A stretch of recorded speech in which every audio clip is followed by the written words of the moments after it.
school at St. Norbert's, we had a blizzard. He used to go back and forth. He didn't stay in town, and he'd go back and forth. And we had such a blizzard that, well, the cars weren't on the road, period. So he decided, he had some tests that were going on, and he decided that he was going to get there.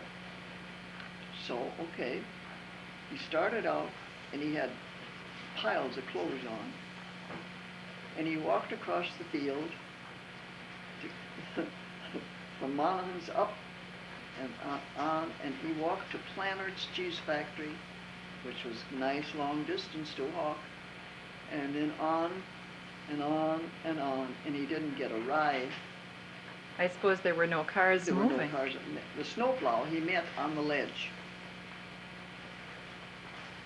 And he didn't get a ride. He walked the whole distance. 17 miles. Yes, in all that heavy clothes, and that was harder. You know, if he didn't have so much clothes on, he'd been better off. And when he got to De Pere, well, it was pretty late. And so everybody in De Pere found out about it. Billy Monaghan was living there, and well, sure, he went to Monaghan's for the night. And then the fellow by the name of Minahan, well, it was in the papers, and it was just... He was famous. Yeah, and he didn't have to take the exam. He didn't have to take it. Father Keefe didn't have to take it. Because he had made such an effort? And Father Keefe gave him a pair of motorcycle mitts. Remember them? Mm-hmm. So after he went 2 years to St. Norbert's, then he could go into the service. And that's what he did. so that he could fly. So that he could go into the Air Force. Mm-hmm. He was only 16 when he finished high school. So they wouldn't take him until he was 18. Okay, and then Jack and Joyce were married in 1950. Then Gerry came home on leave. Must have been that Christmas, Could be. possibly. No. Tell what happened with the artificial fireplace. Oh, yes. Mary and Don were in the living room. I don't know what they were doing, but we had made an artificial fireplace where the chimney was, right in front of the chimney. Candles and all of everything. But the candles were not supposed to be lit. But some busybody lit them. I don't know which one. And We won't say. Started a fire. Gerry happened to be in the house. Daddy was sitting at the dining room table. He saw the flames, I guess. And he was working on the cheese factory books. And Mary ran out and she got a little pan of water. She's going to put out the fire. By that time, Gerry must have been alerted. He opened the front door and out went the whole works out the front yard. Luckily, he was there to do it. Might have burned down the house. Well, it wouldn't burn at all because it was a brick house. Well, what happened to the pan of water? Oh, Mary spilled it all between the kitchen and the living room. It was dribbled all over. So much for the fire putting out. Yeah, that was the last fireplace we had. The wallpaper on the wall started too. Scorched. And I didn't have a sample of the old paper left, so I don't remember. We covered it over with something. Was that wallpaper that had the big feathers I think so. on it? And then Don graduated from high school in June of '54.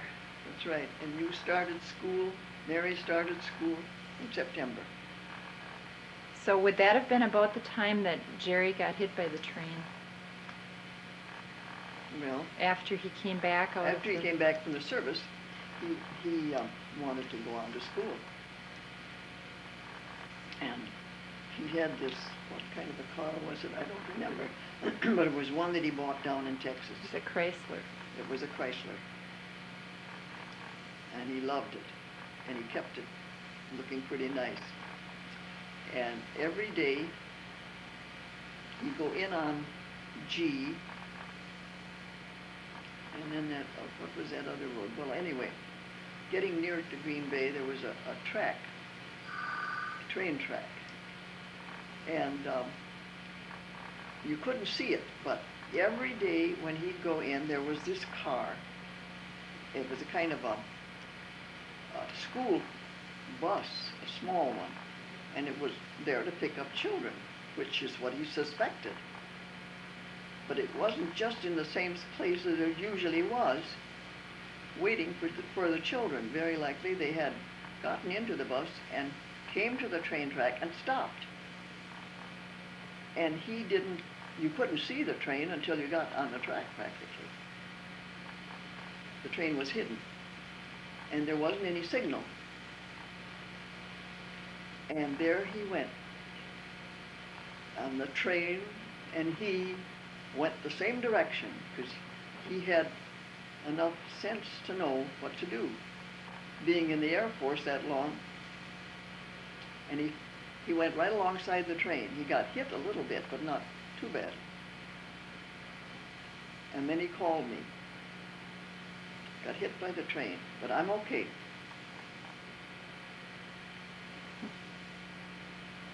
So, Was that about the time That was- Daddy started getting the ulcer? no, I don't think so. I don't think so. But anyway, it was quite a bit of excitement. But that wasn't the only thing that Gerry did either. He was down in, I think he went to Madison, yeah, that was the following something. Was it the following year? Or maybe later? I don't know. But he was still in the Air Force. And it was a hot, hot, hot day out on the farm. I think it was after Daddy died. Yes, it was after Daddy died. And we had Bob Natsky cutting our grain.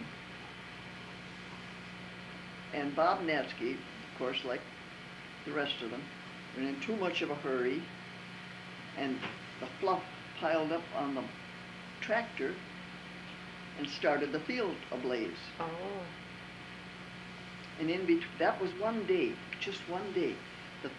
The barley field was burning, and we had to call the fire department. A little while after that was out, I got a call from Gerry that he was okay. He was the end flyer on this flight, and there wasn't enough zoom to put him in the air, so he cut a cornfield with the plane. But he was okay. He wanted you to know from him before you heard it You'll on hear it on TV or radio, so I'm okay. But that was after Daddy died. Yeah.